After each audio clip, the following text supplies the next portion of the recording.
Merry beautiful Christmas from the Copenhagen Christmas Magic. I'm here to help you become a shining magnet that can attract what you truly wish to outlive and inspire you with many different ways of living. Let's take a stroll in the magic of Christmas Copenhagen, where I will also give you insights of cost of living, safety and community. If you are inspired to come spend some time here, Copenhagen is a true abundance of opportunities.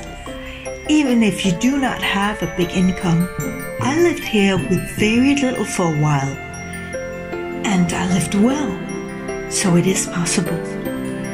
It's all about being creative and find the right events and opportunities. Lots of different events happening. You can find online, just Google it, or go to the tourist office by Tivoli in the center, where they will guide you, or I can highly recommend my best friend, Ioana Dinesen. I will put her link in the description. She's actually one of the best tourist guides in the city, praised, that invites to meet up or events to attend. Christmas in Denmark is definitely one of the most elaborated and celebrated around the world. The spirit of Christmas is really felt in Denmark. You can find gløgg, which is a warm wine, delicious Danish Christmas cookies, and pine fragrance that brings a special feel to the city. As the rest of the country, many inspiring events, opportunities happening even in this daunting COVID times, where the Danes spice up their creativity to find outdoors activities. Kids get small calendars presents every day till Christmas. Some each Sunday, where we burn one candle till Christmas, with a lot of Christmas decorations around the house. Some goes to church, others goes to Christmas markets, or hang out with friends and family, baking all sorts of deliciousness, cookies, candy, preparing for the Christmas parties. Because the Christmas parties in Denmark, they last 3 days, the 24th, 25th, and the 26th. Christmas Eve, Christmas Day, and Christmas second day. So everything is closed for 3 whole days, where you invite friends and family, and having big Danish lunches on the first and the second days. Safety. Denmark was recently stated as one of the safest countries to live in. Low crime, no natural catastrophic elements, free social security, hospital, education. Though the Danes thought they were over COVID and had a wake-up call lately of reality, it is still a very safe country, because it is one of the first social-minded countries in the world, and therefore it is within our DNA, and we have had a lot of training in this sort of community to be mindful of our fellow humans. Well, mostly it got lost lately, but when it's time to protect each other, they will follow the government guidelines. Danes are very good at following the rules, so that's why there's not much crime there. They do the necessary to combat COVID, etc. Very safe place. Danish people are very calm and mostly very orderly and respectful with time and meetups. Though it can go to an extreme, especially when they invite people home. Sometimes it takes 2 or 3 weeks to prepare to have the kind of home coming out of the magazines. So they don't invite people in a lot because of that. because they're very busy. So many norms to keep up with: fitness, the summer house, traveling, friends, work, family. It all comes into a tight calendar. So there's unfortunately not much time and space to meet new people.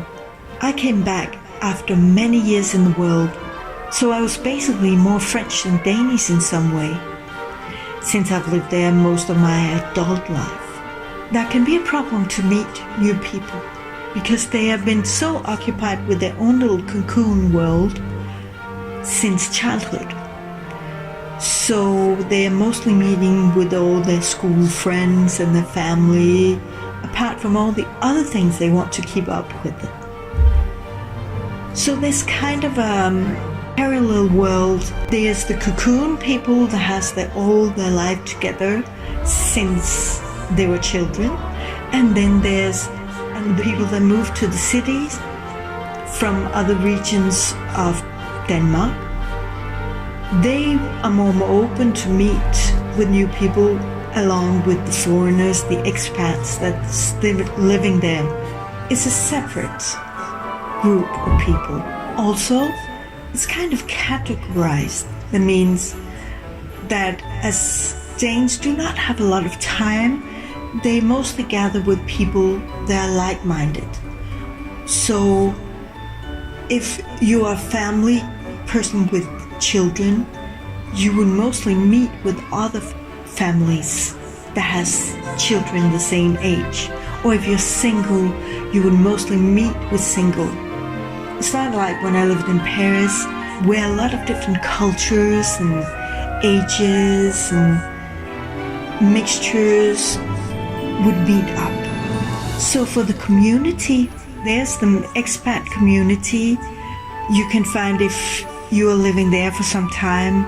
There's also meetup where people put up posts to meet up for different kind of events with people that care for the same thing as them.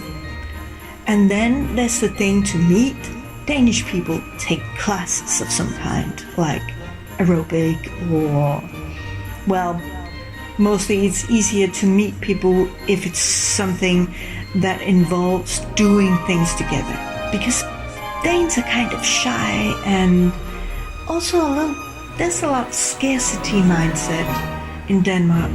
So if you feel they are kind of reluctant, or it's mostly shyness and a bit of fear of the new, because they've been living in such a cocoon world.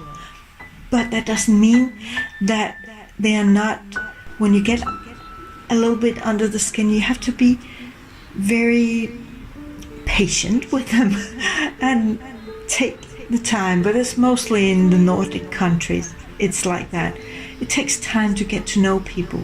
They'll be very kind up front, but if you want to become friends, you will need to take the time to get to know them, and they will need time to get to know you, so they will know you do not overstep boundaries they don't feel comfortable with. Also Danish, they tell the truth up front and direct. There's not a lot of in-betweens. Either they're up front and tell the truth, but we also have the kinds that speak a lot behind others' backs, kind of two-faced, because they're afraid of saying the truth up front. They're afraid of the consequences it may have.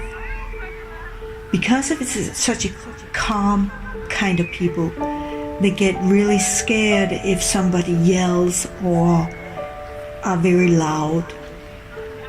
Which, me living in Paris, it was kind of a normal thing of having all this theater play of all kinds of emotion and expressions. So you could raise your voice for 1 minute or two, and then afterwards everybody would calm down and hug each other and get on with life. But it's not like that in Denmark.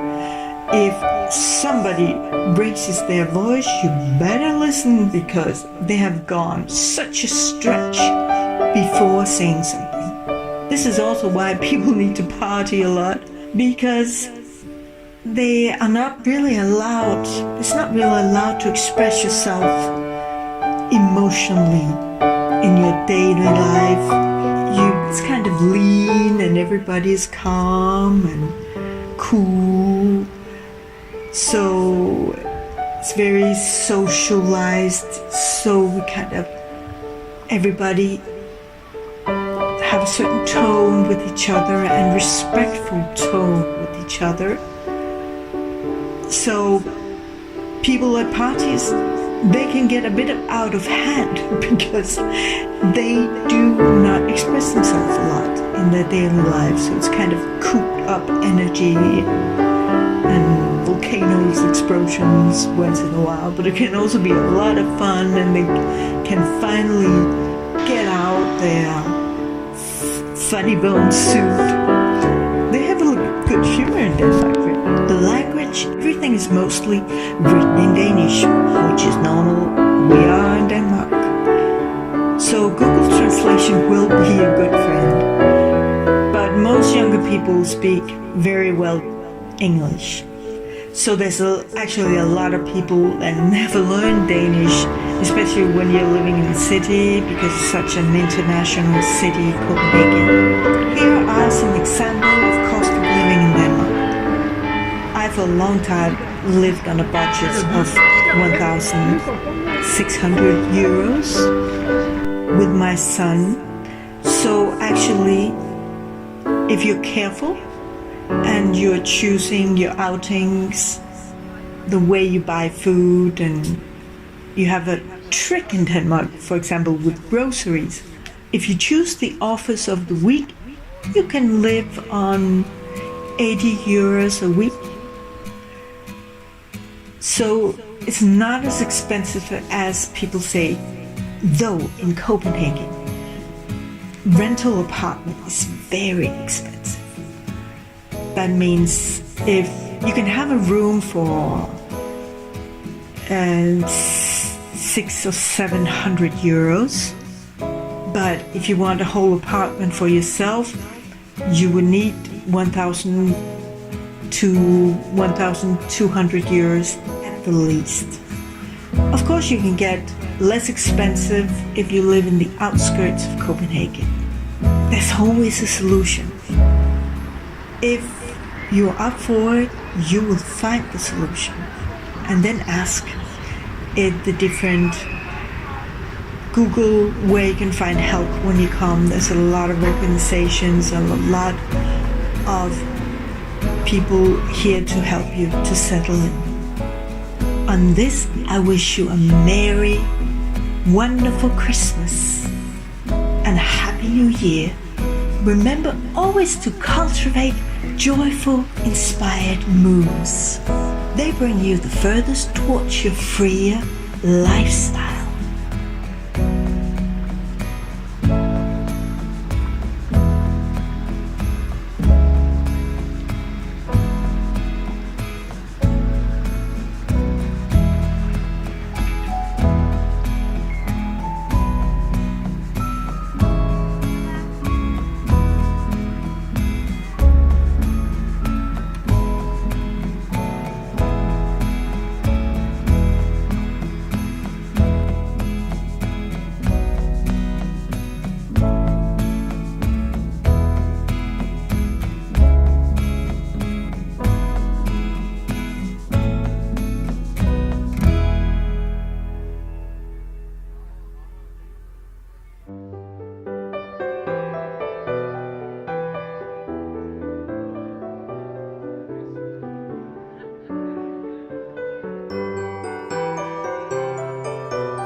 bare have lykke og hygge.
Navigate the snowman.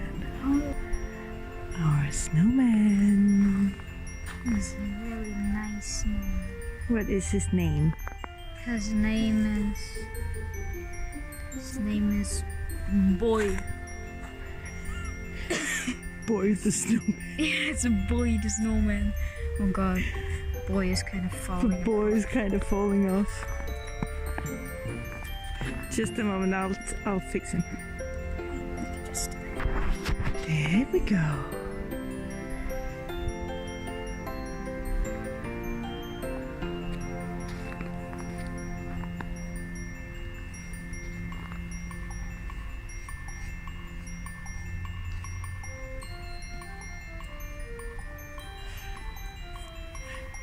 What are you gonna do with that? Oh, I'm bang.